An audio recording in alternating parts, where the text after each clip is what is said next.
This is Andy Purewell for Boxing News. Anthony, all respect. Yes, yes. Respect.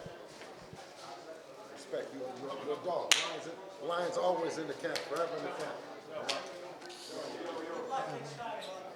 Bill, congratulations on your son's behalf. Fantastic performance tonight. He had his doubters after the Ryan Garcia fight, doubters after Ramirez, and tonight he was perfect, or as close to perfect as what maybe you could imagine. How do you assess his performance against Brian Norman Jr.? I mean, when you have a card, a fighter that put on a performance like that, did he deserve a 115, 113? Yeah, come on, man. I mean, somebody didn't like it, right? Right, everybody liked it, right? But the judge, what was he looking at? What was you expecting when the cards were about to be read out? I mean, the cards were wide, man. But I mean, Devin is everything that I told you guys he is. How much more of a sweeter victory does this feel like because of those doubters that Devin's had over the last year or so of his career? I mean, he's 33 and 0, right? We keep talking about one fight or this fight or that. I mean, which one? I mean, do we still talk about Lomachenko, should I say beat the shit out of him? No, you got that. See, you didn't even smile or nothing about it. And I'm saying this, do we talk about that? Or we talk about steroid using Ryan Garcia, who came back and lost bad to Rolly. So the fake narratives, I mean, if you're going to tell them, let's tell everything. With tonight and the performance tonight, the second round in particular, when he dropped Brian, did you feel like we was going to be on the end of seeing something spectacular from you? I believe that Brian, shout out to him and his dad and his family, right? When Devin said if you violate, he's going to demonstrate, Jose Ramirez didn't violate. We pitched a shutout. But did you see the way that Brian Norman, he came in and he got put on his ass? That's what's going to happen when you violate you. That's not boxing.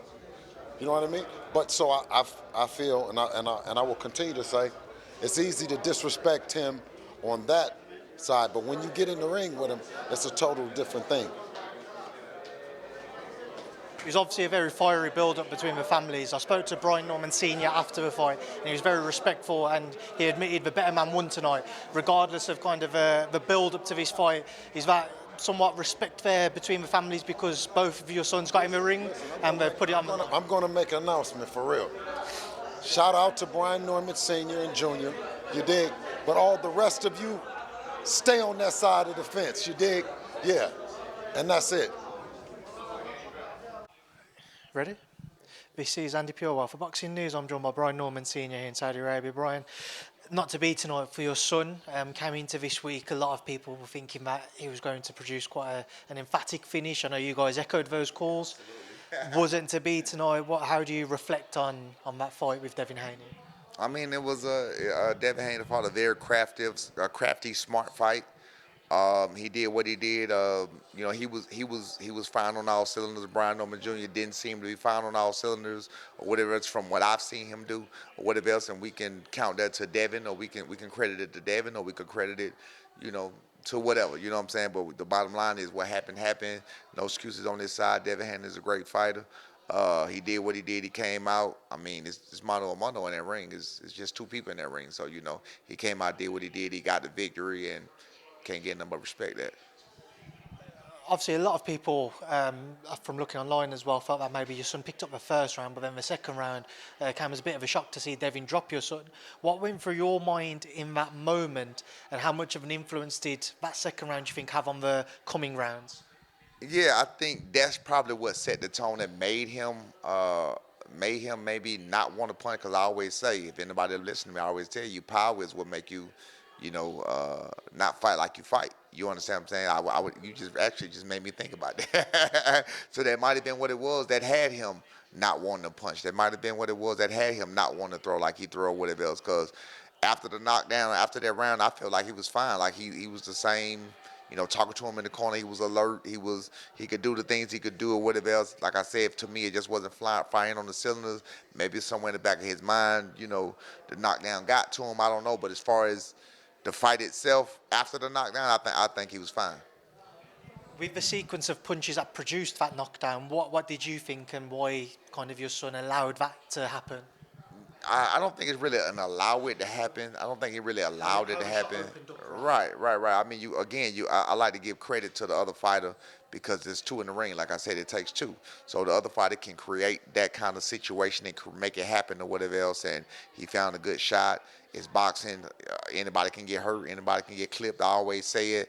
He got clipped, and that's what it was. You know what I'm saying? So, I mean, I just credit it to Devin Haney being a good fighter, whatever else, and maybe putting the combination together to produce that situation. Was Devin better than what you thought he would be?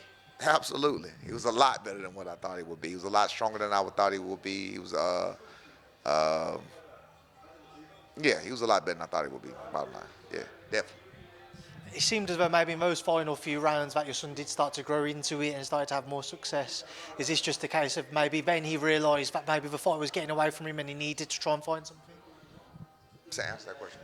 It seemed like going into the final few rounds, your son was having more success. Do you think in his head that was maybe when it started to click, he needed to find something then? Yeah, because plan D was to rough him up.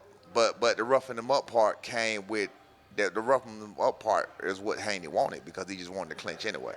So it was like he wanted to, lower the action, steal some rounds, steal some shots, just do enough. Just do enough to get through. And there was no way that Brian was going to win a 12-round decision over Devin Haney.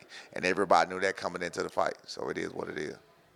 Obviously, the build-up to this fight for everybody from a neutral perspective has been very entertaining. Is it a bit more of a bitter pill to swallow? Because it seemed to be, not that it was personal, but there was certainly a family rivalry building between the Haneys and the Normans. You said, is it a big pill? A bitter pill to swallow. Nah, it's not a bitter pill to swallow. I'm fine. I'm a man of my word. I'm a man of action. I'm a man of integrity. So just like I was online and I was everywhere talking my trash and saying what I was saying and believing what I was believing, I'm gonna be right back in the same spot saying whatever happened, and I'm gonna telling the truth, telling my truth just like what it is. You know what I'm saying? So nah, it's not bittersweet. It is what it is. The better man won tonight.